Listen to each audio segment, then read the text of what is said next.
Hello everyone, কেমন আছো তোমরা সবাই? আশা করি ভীষণ ভালো আছো। আমিও খুব ভালো আছি। নতুন ব্লগে তোমাদের সবাইকে স্বাগত জানাই।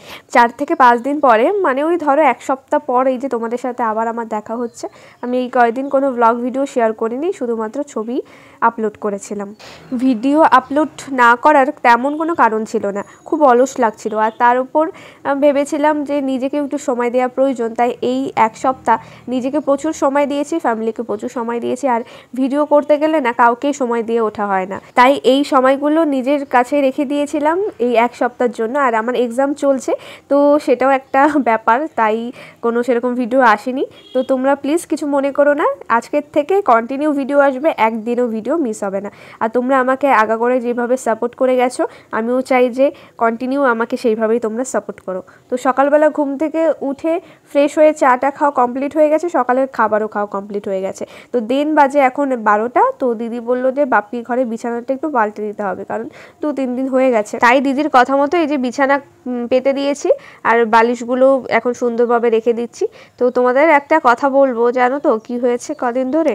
আমার এত অলস লাগছিল যে আমি ক্যামেরা অন করে যে ভিডিও করব, আমার একদমই ভালো লাগছিল না, কি জানি কেন। আমি কিন্তু ভিডিও করতে ভালোবাসি, আর যারা ব্লগার আছে তারা কিন্তু সব পরিস্থিতির মধ্যে ভিডিও করে, বাট আমার একদমই ভালো লাগছিল না এই কয়েকদিন ভিডিও করতে, তাই আমি কোনো ভিডিও করিনি। তো দেন চলে এসছে আমার পাপার ঘরে, পাপার সাথে একটু খেলা করবো।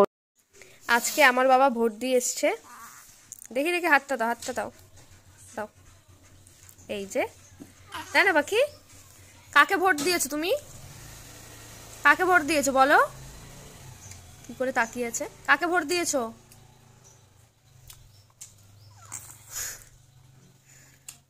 কাকে কাকে ভোট দিয়েছো বাবা?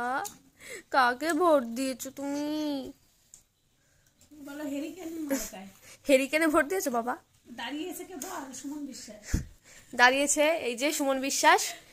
আর এই যে ভোট দিয়েছে ত্রিহান দাস। না না, আমাদের তান্না সোনা কোনো ভোট দেয়নি। আমাদের তান্না সোনা আজকে গেছিল 5 পোলিও খেতে। ওর এই যে ফার্স্ট পোলিও ছিল। আর জানো, কাকিমা এসে গল্প করছিল যে ওকে যখন পোলিও খাওয়ালো ও কেমন ঢং করছিল। আর আগের একটা ভিডিওতে মনে হয় তোমাদের দেখিয়েছিলাম যে ওষুধ খেতে গেলে ও কেমন ঢং করে, কি আর বলবো। এই দেখো কালি দিয়ে দিয়েছে। তো এটার জন্য ওকে বলছিলাম যে পাপা তুমি ভোট দিয়েছো? আর ও কিন্তু এখন আমার কথা শুনছে, আর ওর ঘুম ঘুম চোখ, বাট ঘুমাচ্ছে না, এমন দুষ্টু জানো। ঘুম পায় বাট ও ঘুমাবে না, তাকিয়ে থাকে। আর একটা স্বভাব ওর হয়েছে, যেই রাত্রেবেলা ওর ওষুধ খাওয়ার টাইম হয় তখন ও ঘুমিয়ে যায়। এখানে হলো টিকা নিয়ে কথা হচ্ছিল, তাই বাপি দেখাচ্ছিল যে বাপির সেই ছোটোবেলায় যে টিকাটা দিয়েছে এত বড় ছিল, মানে অনেকটা বড় হয়ে গেছিলো, আস্তে আস্তে ছোট হয়েছে। তো এই গল্পই বাপির সাথে করছিলাম আর কি। আর বাপি অনেক রোগা হয়ে গেছে জানো তো, এত বড় একটা অপারেশন, তো বুঝতে পারছি না যে ওনাকে কি খাওয়ালে উনি একটু মানে মোটা হবে আর স্বাস্থ্যটা ফিরবে। মানে ওনাকে দেখলেন এখন মায়া লাগে, আগে এতটা রোগা ছিল না বাপি, এখন ইদানিং বেশি রোগা হয়ে গেছে। ফল টল সবই খাই, কিন্তু যতই হোক না কেন রোগা হয়ে গেছে ভীষণ। তো আমরা একটু সবাই চিন্তায় আছি যে বাপিকে একটু বেশি বেশি খাওয়াতে হবে, নাহলে শরীর আরও দুর্বল হয়ে পড়বে। তো যাই হোক, এই যে তান্না সোনার পাশে আমি শুয়ে আছি। তো তান্না সোনার সাথে আমি একটু গল্প করছিলাম, আর ও এত কথা শোনে। আর জানো, আগের দিন তান্না শোনার জন্য না একটা ঝুনঝুনি নিয়ে এসেছি, সেটা পরের ভিডিওতে তোমাদের দেখাবো। আর আমাদের এই যে তান্না শোনো, ও এত বোঝে ভাবতে পারবে না। ওর যখন মানে কোলে ওঠা টাইম হবে, ওকে কেউ শুয়ে রাখতে পারবে না, ও এমন কান্না করে, তোমার কোলে নিতেই হবে। মনার এইদিকে আবার ঘুম পেয়েছে, বাট ঘুমাবে না। তো যাই হোক, ওর সাথে একটু খেলা করার পর আমি চলে গেছিলাম স্নান করতে। তো স্নান করে এই যে আমি চলেও এসেছি। আর আজকে হলো চুল ভেজাইনি, একদমই ভালো লাগছিল না শ্যাম্পু করতে, তো ভাবলাম যে পরের দিন একবারে শ্যাম্পু করে নেব। তো দুপুরে খাওয়া কমপ্লিট হয়ে যাওয়ার পর এই যে আমি টক দই নিয়ে বসেছি। টক দই খেতে কে কে ভালোবাসো আমাকে একটু কমেন্টে জানিও তো। আমার না ভীষণ ভালো লাগে। আমি মিষ্টি দই খুব একটা ভালো খাই না, বাট টক দইটা খুব ভালো খাই। আমি রোজ 1 বাটি করে টক দই খাই। টক দইয়ের কিন্তু অনেক ধরনের উপকার আছে। টক দই খেলে কিন্তু শরীরটা খুব ঠান্ডা থাকে, কারণ এই যে গরম পড়ে গেছে প্রায়, আর টক দই খেলে স্কিনটা খুব ভালো থাকে। দুপুরে খাবার খেতে একদমই ভাল লাগছিল না, একদম অল্প কটা ভাত খেয়েছিলাম, তাই পেট ভরানোর জন্য টক দই খেলাম। তো দেন চলে গেছে বাপিকে ভাত দিতে। ওই যে আগের ভিডিওগুলোতেও তোমাদের সাথে শেয়ার করেছি যে টাইম টু টাইম বাপিকে ভাত খেতে দিতে হয়, আর ওষুধগুলো থাকে। তাই বাপিকে বললাম যে এখন 2টো বেজে গেছে, তুমি হলো ভাত খেয়ে নাও।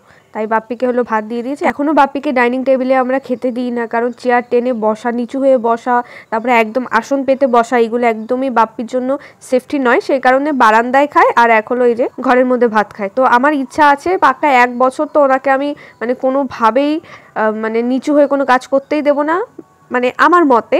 আর এমনি তো কোনো দিনই করতে দেবো না, কিন্তু 1 বছর কোনো চেয়ার টেবিলে বসে ভাত খাওয়া তো আমি চাই না, কারণ চেয়ারটা একটু নিচু, তো নিচু হয়ে বসতে কিন্তু অনেকটা সমস্যা হয়, এর জন্যেই। আর এই যে বাপিকে জল দিয়ে দিলাম, আর বাপিকে কিন্তু ওই ছোটো গ্লাসেই জল খেতে হয়, কারণ ডাক্তার বলেছে যে একদম মেপে মেপে জল খেতে হবে 2 থেকে 3 লিটার। তো যাই হোক, বাপির ভাত খাওয়া প্রায় কমপ্লিটই হয়ে যাচ্ছে। আর এইদিকে দেখো মনাকেও কিন্তু রেনেসা ভাত খাইয়ে দিচ্ছিল, হাত দিয়েও খুব একটা খেতে চায় না, তাই রেনেসাকে বললাম যে মনাকে আগে খাইয়ে দে, তারপর তোরা সবাই মিলে ভাত খেয়ে নে। ওই যে আগেই বলেছি 1 সপ্তাহ নিজেকে প্রচুর সময় দিয়েছি, তো আমি হলো রোজ 2 থেকে 3টে করে সিনেমা দেখেছি। আর দুপুরে হলে একদম অল্প কটা ভাত খেয়েছিলাম, তাই পেট ভরেনি। তো দেন দেখলাম যে কাকিমা হলো দুধ জাল দিয়েছে, তাই দুধ দিয়ে এখন কেলক্স খাবো এই বিকেল 4টের সময়। হ্যাঁ, বিকেলই হয়ে গেছিলো আর কি। আর সিনেমা দেখবো, তো আজকে ভেবেছি যে ওই একটা সিনেমা আছে না বুলবুল, তো ওইটা দেখবো ভেবেছিলাম।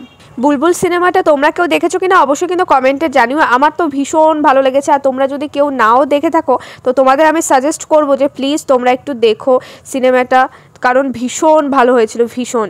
তো আমি মানে এই সিনেমাটা হলো অনেক দিন পুরনো, হয়তো 21 সালে রিলিজ করা, বাট আমি কখনো দেখিনি, তাই হলো আজকে আমি দেখছিলাম আর কি। তো যাই হোক গাইস, আমি সিনেমা দেখি, আর তোমরা আমার চ্যানেলটি সাবস্ক্রাইব করো, আর ফেসবুক থেকে দেখলে ফলো করে দিও।